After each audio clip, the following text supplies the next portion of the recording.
तो हम लोग पढ़ेंगे आज हिंदी व्याकरण में क्या, संधि के बारे में। किसके कुछ सवाल है जो पढ़ेंगे। सबसे पहले संधि किसे कहते हैं, क्या है सबसे पहले संधि किसे कहते हैं। तो संधि किसे कहते हैं, दो अक्षरों के आपस में मिलने से। किसके, जब दो अक्षर को आपस में मिलने से उनके रूप और उच्चारण में जब परिवर्तन आता है तो उसे हम क्या कहते हैं, यानी जब दो अक्षर मिलेगा तो क्या होगा, दो अक्षर मिलने पर, क्या मिलने पर, दो अक्षर मिलने पर उसका रूप भी बदलेगा और उच्चारण भी बदलेगा। क्या होगा, रूप और उच्चारण दोनों में परिवर्तन हो जाएगा। क्या हो जाएगा, दोनों में परिवर्तन यानी बदलाव हो जाएगा। क्या होगा, तो उसे हम क्या कहेंगे, संधि कहेंगे। जैसे मान लो हम यहाँ पे लिखते हैं विद्या, क्या लिखते हैं, और उसके बाद लिखते हैं आलय, क्या लिखते हैं, क्या लिखे, तब विद्या का मतलब क्या होता है, ज्ञान। विद्या का मतलब,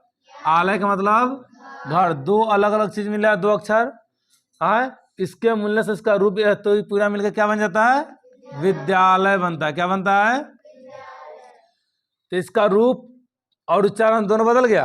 ये हो गया विद्या का घर। यहाँ क्या था, विद्या जोड़ आलय। तो जब दो एक साथ मिलता है तो इसका रूप और उच्चारण दोनों बदल जाता है, तो हम क्या कहते हैं, विद्या आलय नहीं बोल के हम लोग क्या बोल रहे हैं, परिवर्तन हो गया उच्चारण में। यहाँ था विद्या आलय, यहाँ क्या हो गया, तो जब संधि किसे कहते हैं समझ में आ गया, कि दो अक्षर मिलने पर जब उसका रूप और उच्चारण दोनों में परिवर्तन, रूप भी बदल गया, विद्यालय का विद्यालय हो गया बोलने पे भी, और उच्चारण में भी दोनों परिवर्तन हो गया। तो जब रूप और उच्चारण दोनों बदल जाता है तब उसे हम क्या कहते हैं, क्या कहते हैं, संधि। तीन प्रकार के होते हैं। कितने प्रकार के होते हैं, तीन प्रकार के। कितने, स्वर संधि, व्यंजन संधि, विसर्ग संधि। तीन प्रकार के संधि होते हैं, ठीक है। स्वर संधि, व्यंजन संधि और विसर्ग संधि, ठीक है। अब आता है स्वर संधि किसे कहते हैं, ठीक है।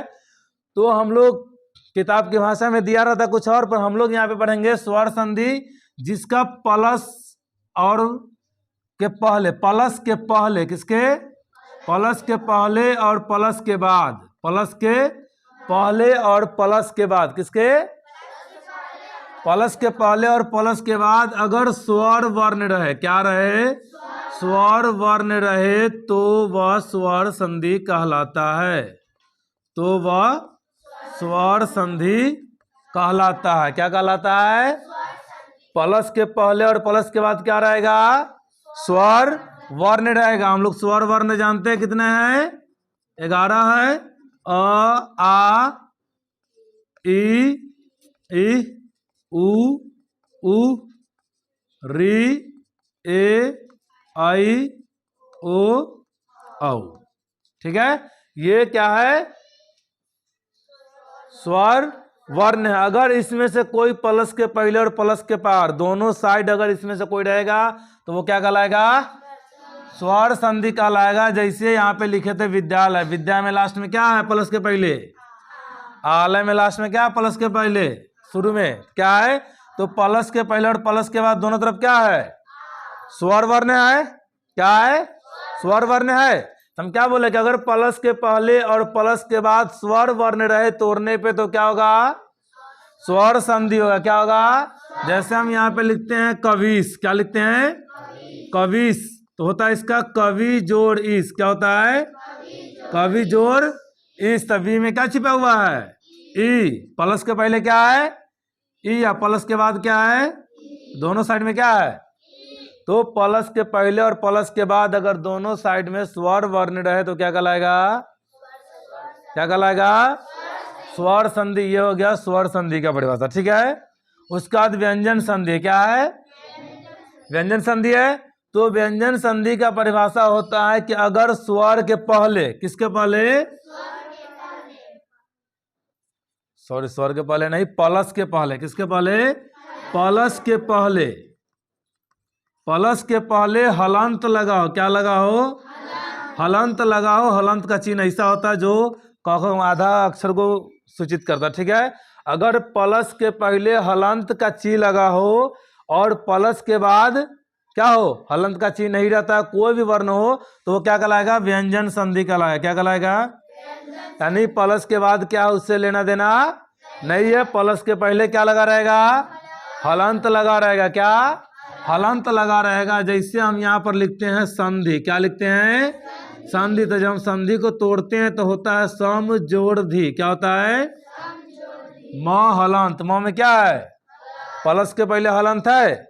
हम अभी क्या बताएं कि अगर प्लस के पहले हलंत रहेगा तो क्या होगा? क्या होगा?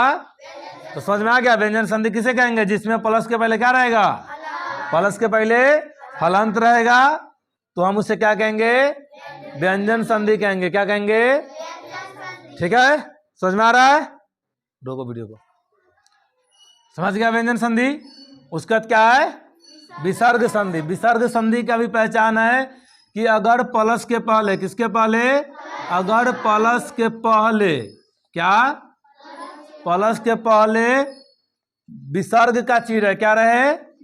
विसर्ग। इसको विसर्ग का चिन्ह बोलते हैं। दूगो बूंदा ऊपर नीचे है ना, क्या है? दूगो टिकली की तरह बूंदा है, इसको क्या बोलते हैं? विसर्ग का चिन्ह। अगर प्लस के पहले ये चिन्ह दिया हुआ हो तो वो अक्सर विसर्ग संधि होते हैं। क्या होते हैं?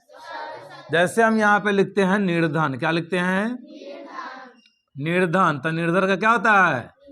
निह जोड़ धन। क्या होता है? प्लस के पहले क्या है? चिन्ह है दो टिकली, तो क्या कहला जाएगा? समझ में आया? विसर्ग संधि का पहचान है प्लस के पहले दो बूंदा रहेगा तो वो विसर्ग संधि होगा अक्सर। व्यंजन का पहचान क्या हो गया? प्लस के पहले अगर हलंत रहा तो वो अक्सर क्या होगा?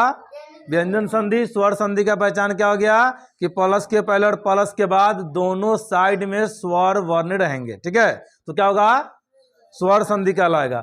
हम चाहे तो इसका परिभाषा अपनी भाषा में इस तरह भी लिख सकते हैं, या फिर किताब की भाषा में जाएंगे तो उसमें कुछ और परिभाषा मिलेगा, हम उसको भी लिख सकते हैं। ये पहचान भी हो गया और ये क्या हो गया? परिभाषा भी होगा। हम इसको पहचान के रूप में भी लिख सकते हैं कि स्वर संधि का पहचान क्या है, व्यंजन संधि का पहचान क्या है, विसर्ग संधि का पहचान क्या है। पहचान में भी लिख सकते हैं, परिभाषा में भी लिख सकते हैं। ठीक है, समझ में आ रहा? अब स्वर संधि के कितने भेद है? ठीक है, तो स्वर संधि के 5 भेद है। कितने भेद है? 5 भेद है सिर्फ स्वर संधि के। ठीक है, व्यंजन संधि विसर्ग की बात नहीं कर रहे, सिर्फ स्वर संधि कितने भेद हो गए? 5 भेद है। कितने? 5 भेद।